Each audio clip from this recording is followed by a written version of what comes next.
Saludos a todos. Hoy continuamos con la exposición de refutaciones que me parecen interesantes y que vale la pena comentar. En este caso quiero analizar una teoría que circula desde hace tiempo, y que es utilizada por los conspiranoicos de alienígenas ancestrales como supuesta prueba de intervención extraterrestre en el pasado humano.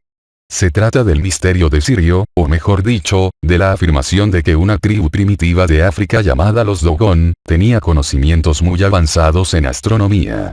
Como por ejemplo, que supieran que la Tierra se encuentra en un sistema heliocéntrico, que conocieran las lunas de Júpiter o los anillos de Saturno, o, la afirmación que se ha hecho más famosa, la afirmación de que los Dogones conocían la existencia de Sirio B, una pequeña estrella que orbita alrededor de Sirio A, y que solamente es posible ver utilizando telescopios avanzados.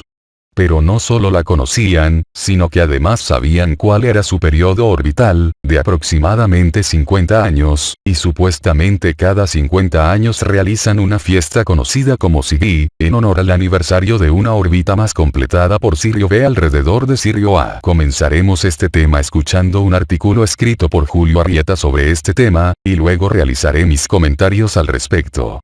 Toda esta historia sobre los Dogones y Sirio, fue sintetizada por la publicación del libro El misterio de Sirio, por Robert Temple en 1978. ¿Cómo podían los Dogon saber todas estas cosas?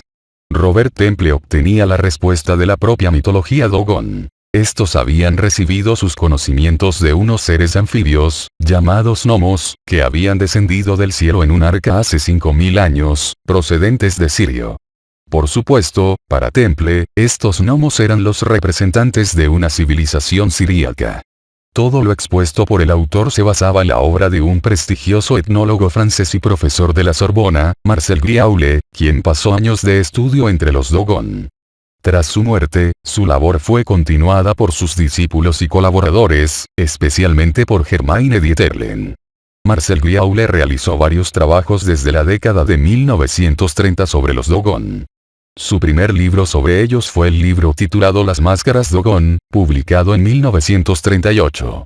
Sin embargo, un cambio radical se sucedería en las siguientes publicaciones. Los trabajos de la supuestamente compleja y profunda mitología Dogon provinieron principalmente de dos libros. El primero titulado Dios de Agua, publicado en 1948, y el segundo libro, titulado El Zorro Pálido, publicado en 1965. Griaule era una autoridad académica y sus trabajos tenían una base aparentemente sólida de la que Robert Temple se limitaba a deducir lo evidente, en apariencia. Las críticas escépticas al misterio de Sirio no tardaron en aparecer y se basaban en que los Dogon no eran un pueblo aislado.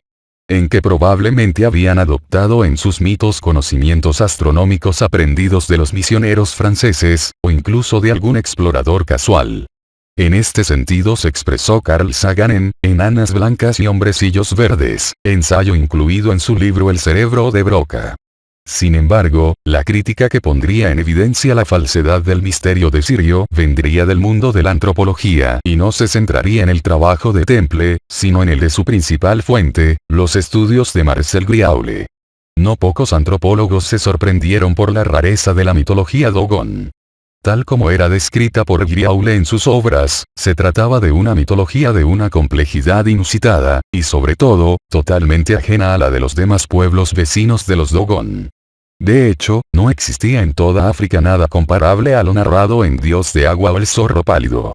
La crítica más elaborada al trabajo de Griaule fue un artículo del antropólogo holandés Van Beek, publicado en Current Anthropology en 1990.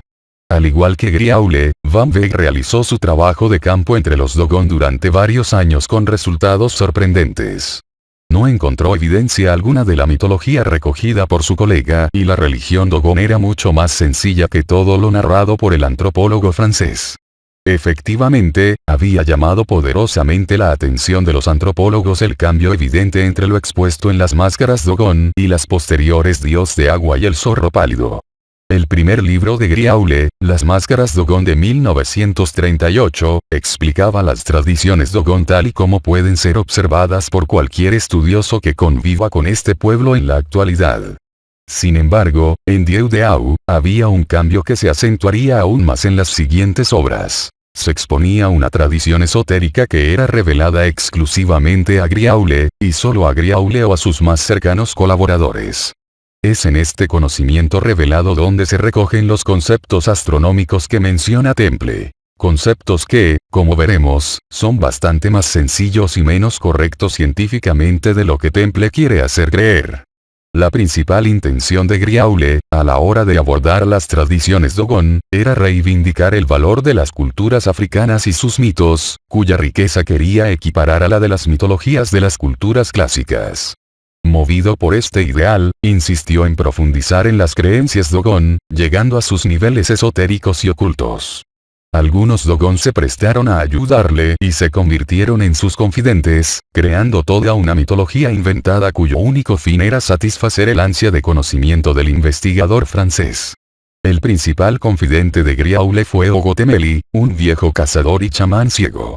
Las conversaciones secretas entre Ogotemeli y Griaule, que tuvieron lugar en 1946, se publicaron en Dios de Agua de 1948, un libro fascinante en el que se expone una mitología de una complejidad tal que sería imposible resumir aquí. En todo caso, mencionaremos los puntos que más han contribuido a crear el misterio de Sirio. Veamos pues, qué cosas afirmaba Ogotemeli en el libro publicado por Griaule, Dios de Agua. Ogotemeli le contó a Griaule cómo se creó el mundo. Lo creó Ama, el dios creador. Este dios creó la tierra, su mujer. La tierra era un gran cuerpo humano femenino cuyo centro era un gran termitero. De la unión entre ambos, surgieron los famosos gnomos, los extraterrestres anfibios de Temple. Los gnomos eran dos seres gemelos, mitad humanos, mitad serpientes, que nacieron de la tierra y en la tierra, de donde ascendieron al cielo. Estos gnomos volvieron a la tierra montados en un trozo del cielo.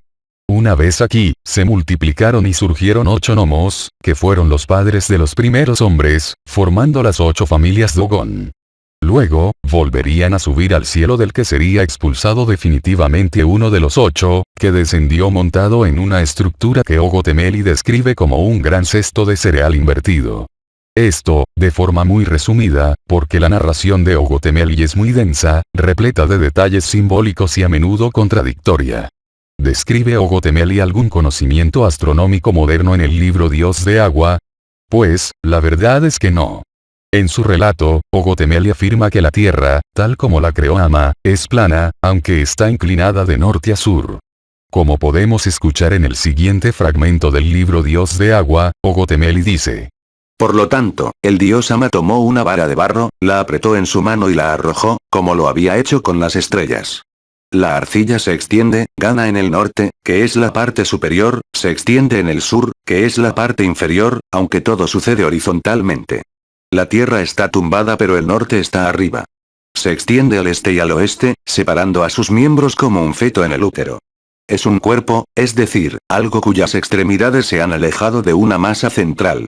Y este cuerpo es femenino, orientado de norte a sur, tendido, de cara al cielo. Nótese que, aunque se habla de que el norte esté arriba y el sur abajo, remarca que todo sucede horizontalmente. Es decir, según su relato, la Tierra es plana. Es un plato inclinado con el norte más arriba que el sur. ¿Describe correctamente el sistema solar? Tampoco. Veamos los comentarios de Ogotemeli sobre la creación del universo. Las estrellas vinieron de bolitas de tierra lanzadas al espacio por el dios Ama, el único dios. Había creado el sol y la luna de acuerdo con una técnica más complicada, que no era la primera conocida por los hombres, pero que es la primera atestiguada en Dios: la cerámica. El sol es, en cierto modo, una cerámica que se vuelve blanca, rodeada por una espiral con 8 torres de cobre rojo. La luna tiene la misma forma y su cobre es blanco. Solo se calienta un cuarto. Cuando la arcilla aún no se ha cocinado, la apertura de la cerámica recuerda la circunferencia de la luna. Después de cocinar, es la imagen de la circunferencia del sol.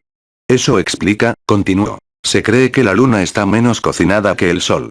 Entonces una humilde vasija era un atajo al universo que llevaba en su vientre su propia naturaleza. El sol es de terracota rodeado por una espiral de cobre incandescente que le da a su movimiento diurno, que le da luz y vida al universo. El sol es como el cobre fundido. La prueba es que el fuego de metal arroja rayos como los de la estrella. Pero estos rayos, te dije, son bombeadores de humedad, generadores de nubes. Son los caminos del agua, son agua. La prueba es que solo los ves en niebla y tormentas eléctricas. Y es por eso que se dice que los rayos del sol son agua de cobre. Básicamente Ogotemeli cree que por mirar el agujero de una vasija con cerámica antes y después de cocinar, ya puede deducir cómo fueron creados el sol y la luna. Muy científico todo. Además, si nos fijamos, Ogotemeli afirma que la luna tiene luz propia. Ya que Ogotemeli dice, que el sol genera su luz por medio de una espiral de cobre incandescente que le rodea. A su vez, la luna también está rodeada de cobre pero de color blanco, ya que se calienta solamente un cuarto de lo que se calienta el cobre solar. Más adelante vuelve a afirmar, que la luna está a medio cocinar y por eso brilla menos que el sol. O sea, ¿qué clase de conocimientos astronómicos son estos?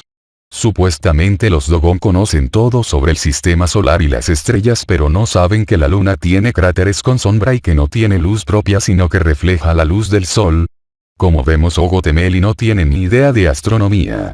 Ogotemeli afirma que el sol gira alrededor de la Tierra, pero, eso sí, su tamaño real es mayor que el aparente. Veamos cómo el viejo cazador ciego le describió el sol a Marcel Griaule. El sol es una vasija cocida al blanco permanentemente.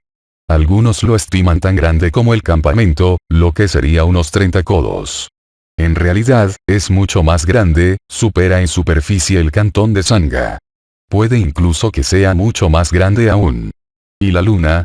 Griaule insistió en los aspectos astronómicos de los mitos que le estaban contando, pero la astronomía no debía ser una de las principales preocupaciones de Ogotemeli, porque despachó a nuestro satélite con un breve comentario. La luna es de la misma naturaleza que el sol, solo que está a medio cocer.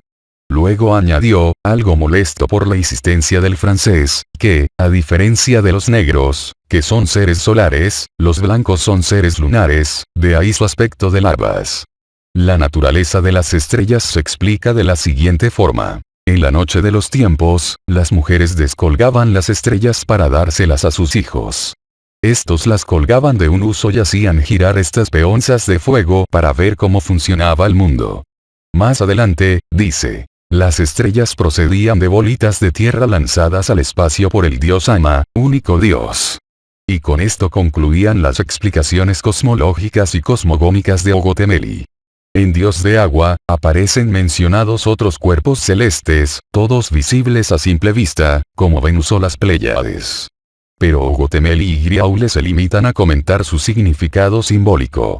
Curiosamente, lo que sí aparece en Dios de Agua es la famosa fiesta Sigi, que, según Temple, conmemora cada órbita que Sirio B completa alrededor de Sirio A. Pero, aunque Ogotemeli explica a Griaule todos los pormenores de esta fiesta relacionada con la pérdida de la inmortalidad, no menciona ninguna relación de la misma con Sirio. Eso sí, en dicho libro se da un detalle muy importante que los conspiranoicos omiten, veamos lo que dice. En el lado muerto, había habido una pelea entre dos genios de la misma familia, uno se había tragado al otro. Uno, el ganador, había muerto inmundo y había sido representado en forma de serpiente por una gran madera tallada cada 60 años. El otro, más celestial, emergió vivo del útero y murió de inmediato. Estaba representado en la misma forma que los frontones de los santuarios de la vida, con 2 brazos y un cuerpo, pero sin cabeza. Este jefe, cada 60 años, era el hombre mismo, bebiendo la cerveza del culto al difunto. Su símbolo es la calabaza que cada hombre usa durante las celebraciones de Sigi, en la que bebe cerveza. Así, durante la celebración del rito del 60º aniversario, los bebedores que bailaron la marcha en espiral de los genios, honraron en el nuevo gran mástil al antepasado que ganó la pelea. Y blandían en sus manos el asiento de madera y la calabaza de la mujer en la que iban a beber la vigorizante humedad, cuyo asiento ancestral figuraban en la cabeza. Al presentar a los dos gnomos muertos, imitaron su resurrección. Como podemos ver, la fiesta Sigi según Ogotemeli se realiza cada 60 años, no cada 50 años. Pequeño detalle, porque el periodo orbital de Sirio B es exactamente de 50 años. Por lo que la fiesta Sigi estaría desfasada 10 años respecto del periodo orbital de Sirio. Por otro lado, según el relato de Ogotemeli, la fiesta Sigi se realiza cada 60 años en conmemoración de un dios reptil muerto, no en honor a ninguna estrella. Según Robert Temple y los conspiranoicos, los dogones denominaban Sigitolo a la estrella Sirio A, y a Sirio B la denominaban como Potolo. Sin embargo, una búsqueda de estas palabras en todo el libro Dios de Agua de Griaule, de más de 250 páginas, no revela la existencia de menciones a dichas estrellas en ni una sola página. Simplemente no se habla del sistema de Sirio en ningún momento del libro. En todo caso, la principal aportación de Dios de Agua, al misterio que nos ocupa es la aparición de los gnomos, su extraña naturaleza anfibia y su descenso del cielo. El zorro pálido es un texto muy diferente a Dios de Agua. Se publicó en 1965, cuando Griaule ya había fallecido. Y en su elaboración tuvo mayor influencia su colaboradora Germaine Dieterlen. Así como Dios de Agua es un relato de una serie de conversaciones, el zorro pálido es un gran compendio de signos, símbolos y dibujos comentados por los informantes de Griaule, con algunos relatos populares como complemento. Es en esta obra donde Sirio hace su aparición estelar, y nunca mejor dicho. El mito de la creación que surge en el zorro pálido es algo diferente al narrado por Ogo Temeli. Aquí Ama crea el universo mediante una serie de actos minuciosamente descritos que hacen surgir las estrellas, los planetas, sus lunas, la tierra, la vida y el pueblo Dogon. La creación tiene lugar a partir de un nuevo primordial, del que surge el universo después de 8 vibraciones sucesivas. Los gnomos aparecen en estos primeros momentos de vida del universo, y, de hecho, son los responsables de la existencia del espacio y del tiempo. Uno de estos gnomos, llamado Ogo, crea la vida en la Tierra a partir de su placenta, y después de una compleja serie de incidencias, es transformado por Ama en el primer zorro como castigo por haber cometido incesto. El punto fuerte de todo este mito de la creación es el sacrificio y posterior resurrección de uno de estos gnomos, el gemelo de Ogo. El fin de este acto es redimir los pecados de Ogo y purificar la Tierra. Este sacrificio tuvo como reflejo cósmico la aparición del sistema de Sirio, con Sirio B, Potolo, girando en torno a Sirio A. Después de este sacrificio, los primeros 8 ancestros generados por los gnomos descienden a la Tierra, ya purificada, en un arca repleta de animales y plantas. Esta complejidad sorprendió a muchos antropólogos, que no habían encontrado nada similar en los pueblos vecinos a los Dogon. Pero las sospechas comenzaron a aflorar cuando algunos especialistas descubrieron que, fuera del estrecho círculo de informantes de Griaule, el resto de los Dogon parecía desconocer esta mitología. Para comprobar la veracidad de los estudios de Griaule y Dieterlen, el antropólogo Walter van Beek se trasladó a una aldea situada a una cierta distancia de Sanga, el área de trabajo del equipo de Griaule y un lugar explotado turísticamente hoy en día. Van Beek quiso notar que Sanga era un núcleo atípico dentro de la cultura Dogon. Es muy grande, con 6.500 habitantes, y recibió influencia islámica y cristiana hace mucho tiempo. Van Beek decidió trabajar en una aldea de 1.800 habitantes situada a unos 9 kilómetros de Sanga y con menor influencia externa. Había reparado que Griaule se había convertido en un referente cultural en Sanga y que sus informantes habían adquirido un cierto estatus de prestigio en la sociedad Dogon. Sin embargo, en la otra aldea, las cosas eran bien distintas. Van Beek se encontró con una religión Dogon compleja y elusiva, pero que tenía poco que ver con lo narrado por Griaule. Las diferencias que más nos interesan de su estudio son las siguientes. Van Beek pudo constatar que los Dogon no tienen un mito propio de la creación. Creen en un dios primero, Ama, pero no poseen un relato específico que narre los orígenes. Van Beek no encontró rastro alguno de los relatos de Ogo Temeli o de lo recogido en el zorro pálido. Los gnomos no son una figura central en los mitos Dogon. Son una especie de espíritus menores que habitan en el agua y a los que se teme, pues son los responsables de que la gente se ahogue accidentalmente, por ejemplo. No tienen nombre propio ni están individualizados. La figura de Ogo es desconocida y no existe ningún mito de descenso de los cielos. En la religión Dogon, no hay secretos iniciáticos. Todos sus elementos son de dominio público y los rituales colectivos sacrificiales o relacionados con la muerte, las famosas fiestas de máscaras, no requieren elementos secretos de ningún tipo. Los rituales de máscaras y las festividades Sigi no tienen relación alguna con las estrellas. La astronomía tiene una importancia mínima en la religión Dogon. Los conocimientos astronómicos recogidos por Van Beek son casuales y su origen se refiere a la relación de los informantes con europeos.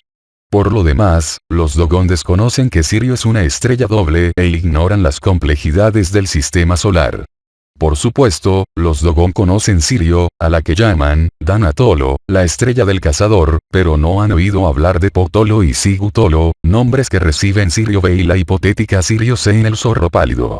Al entrevistar a Madinge, intérprete y luego informante de Griaule cuando preparaba el zorro pálido, este señaló a Van Beek que Ámbara, una de las confidentes usadas en el zorro pálido, no se refirió en ningún momento a Sirio como un sistema complejo y que fue el propio Griaule quien introdujo este concepto en la conversación.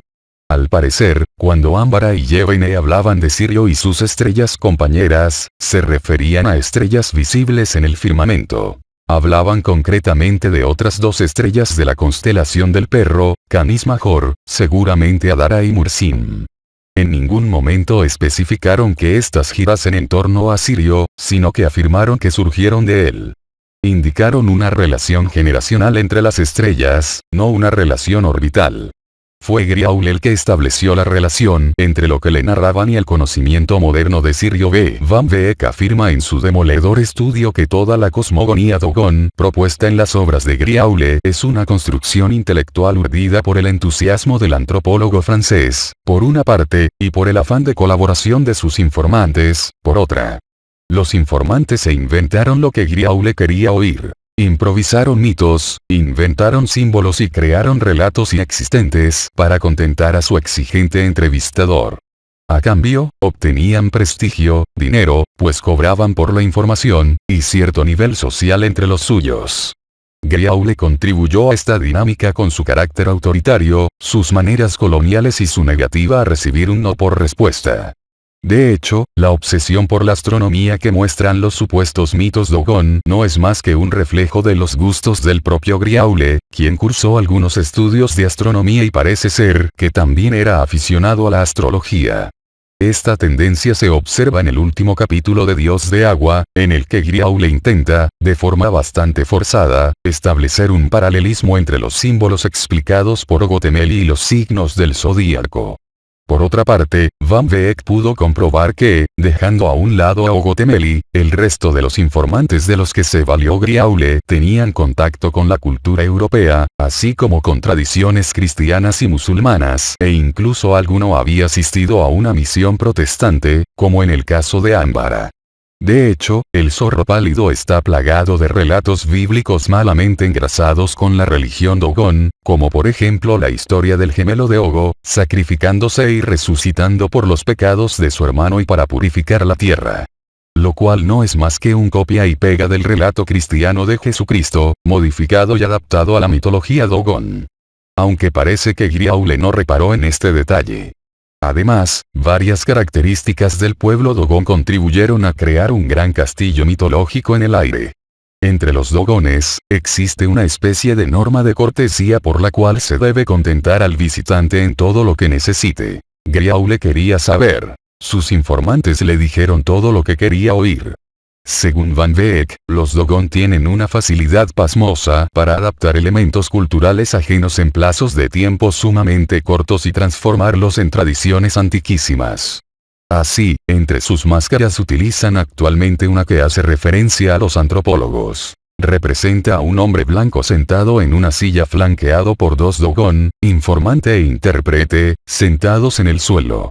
También han adoptado algunas festividades de sus vecinos musulmanes, pero adaptando su sentido a sus propias creencias. Van Beek indica que la falsa mitología Dogon que dio lugar al misterio de Sirio B no se puede definir como un fraude individual, sino como una construcción colectiva surgida de una interacción peculiar entre informantes e investigador. Griaule presionaba a sus informantes porque necesitaba demostrar que el pueblo Dogon tenía una mitología de una complejidad análoga a la griega. Y sus informantes le contaban una amalgama de historias improvisadas y mezcladas con la Biblia, obteniendo a cambio dinero y prestigio. A medida que los informantes de Griaule murieron, su mitología desapareció con ellos y hoy apenas hay rastro de ella. Lo poco que queda sobrevive para satisfacer a los turistas que visitan Sanga atraídos por el misterio de Sirio. Los antropólogos no han podido encontrar a nadie que conozca los avatares de Ogo o la historia del arca que bajó del cielo repleta de gnomos. Por su parte, Haki Bouhu, con una experiencia de 11 años de trabajo de campo entre los Dogon, resalta que el análisis de Van Beek coincide exactamente con sus propias conclusiones. Para este autor también existen 3 periodos en el trabajo de Griaule. El primero, su trabajo anterior a 1948, se caracteriza por una etnografía descriptiva que todavía permanece válida hoy en día. En segundo lugar, Dios de agua. Y el tercer período, el zorro pálido, que es extraño, indefinido e inverificable en el campo. Entre los rasgos culturales más importantes, identificados en la cultura Dogon se encuentra el deseo de armonía colectiva y consenso, que no se aprecian con la observación participante. Se trata de un valor social fundamental directamente relacionado con el secreto y la vergüenza. Competición y rivalidad se consideran una amenaza a la ideología de consenso y son objeto de reprobación. De hecho, solo pueden manifestarse en ciertas ocasiones, como las danzas festivas o de máscaras. La cuestión final es hasta qué punto Griaule ignoraba que se estaba produciendo todo ese conjunto de problemas. Para Van Beek, resulta difícil entender cómo alguien que alertaba de forma tan persuasiva contra la inventiva de los informantes, pudo permanecer ajeno a lo que estaba sucediendo con los suyos. Es posible creer, a partir de los propios escritos de Griaule, que prefería que lo valorasen como un escritor de ingenio antes que como un científico aburrido. Después de todo, escogió el formato de Dios de agua, que es bastante distinto del usual en etnografía, adoptando una forma literaria con la que ya había obtenido cierto éxito en el mercado editorial. Por otra parte, el suyo era un proyecto dirigido a la defensa de África ante los ojos de los europeos, pagados de su superioridad. Su finalidad primaria nunca fue entender el comportamiento Dogon, sino probar su tesis acerca del elevado nivel cultural del pensamiento africano. Aunque Dios de agua y el zorro pálido no puedan ser considerados como documentos científicos válidos sobre la cultura Dogon, para Van Beek sí son destacables como documentos humanos, como tributos a la fuerte convicción de un europeo y a la ingeniosa creatividad de un pueblo africano. La antropología ha demostrado que el sistema mitológico en el que Robert Temple se basa, y que manipula para defender su misterio, es falso. Un claro ejemplo de ciencia patológica derivada en pseudociencia. Si Robert Temple es un investigador desapasionado, como afirma Javier Sierra, o un estudioso que se atiene a la evidencia, tendrá que asumir que el misterio de Sirio sencillamente no existe. Pero algo me dice que no será así. En una reciente entrevista, Temple afirma que los gnomos están vivitos y coleando, dispuestos a volver a la Tierra en su arca, y atrincherados en Phoebe, la luna de Saturno, a la sazón un satélite artificial. Así pues, se puede concluir que Griaule fue un antropólogo demasiado entusiasta y poco riguroso. Y Robert Temple es, simplemente, un farsante. No existe misterio de Sirio alguno. Isaac Asimov, conocido escritor de ciencia ficción y divulgador científico, vivió lo que él denominó una situación embarazosa relacionada con el misterio de Sirio, cuando Robert Temple se puso en contacto con él para que prologara su libro. Así lo cuenta Asimov.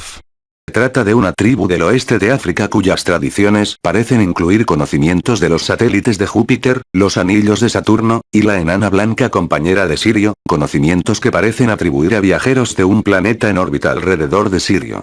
Mientras el libro era todavía un manuscrito, el autor se puso en contacto conmigo, me describió la tesis del libro y me pidió que lo leyera para poder hacerle un comentario favorable.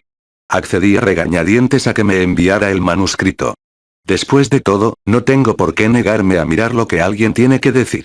El manuscrito llegó y traté de leerlo.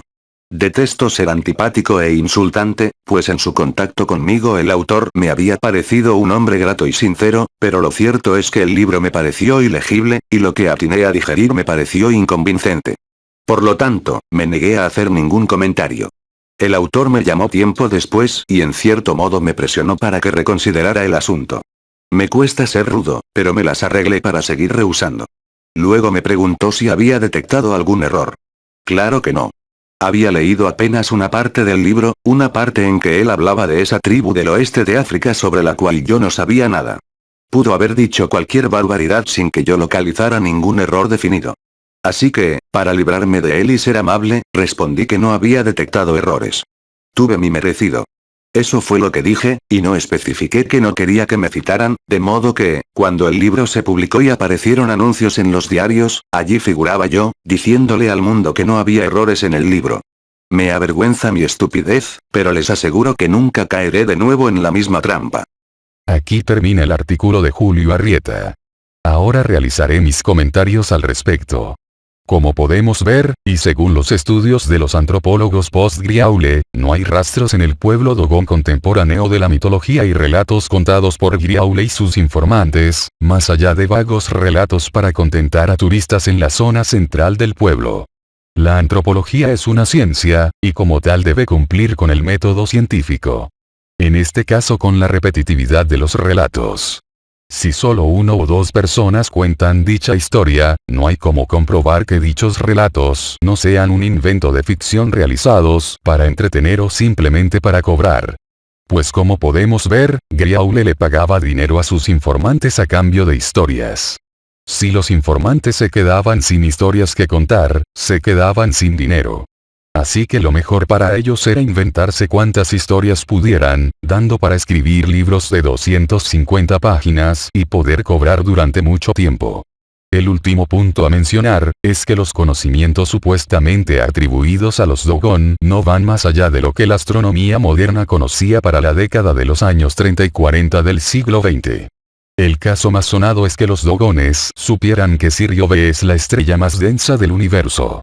Sirio B fue, de hecho, la primera enana blanca identificada como tal. Una enana blanca es una estrella tan densa que 1 centímetro cúbico de su materia pesa 1 tonelada. A principios del siglo pasado, Sirio B era ya una vieja conocida de los astrónomos. Su existencia había sido propuesta en 1844 por el alemán Friedrich Bessel. Creía que los bamboleos que sufría Sirio en su movimiento se debían a la presencia de una estrella compañera y calculó que el dúo tardaba unos 50 años en completar una órbita alrededor de su centro de masas. 18 años después, en 1862, el astro invisible fue visto por el estadounidense Alvan G. Clark mientras probaba un nuevo telescopio. Quedaba claro que Sirio era un sistema binario, compuesto por 2 estrellas. Y también parece claro ahora, que los Dogones no sabían nada de Sirio B hasta la llegada de los antropólogos franceses. Los visionarios más entusiastas suelen olvidar que la supuesta cosmogonía de esta tribu africana está llena de errores. Los Dogones creen, según Griaule y Dietelen, que Sirio B es la estrella más pequeña y pesada del universo, algo que era cierto en los años 30 del siglo pasado, pero no ahora. Desde entonces se han descubierto centenares de enanas blancas más pesadas, y además las estrellas de neutrones, objetos todavía más densos. En el universo de los Dogones, Júpiter tiene 4 satélites, y Saturno, con sus anillos, es el planeta más lejano. Pero Júpiter tiene más de 60 lunas y el segundo no es el planeta más lejano. Más allá están Urano y Neptuno. Resulta poco creíble atribuir todos esos errores y omisiones a unos avanzados visitantes interplanetarios cuando hay a mano una explicación más lógica. Que la historia de Sirio B y los Dogones es un ejemplo de contaminación cultural de los informantes utilizados por Griaule y Dietelen, contaminación que supieron aprovechar para inventar historias por las cuales cobrarían dinero después.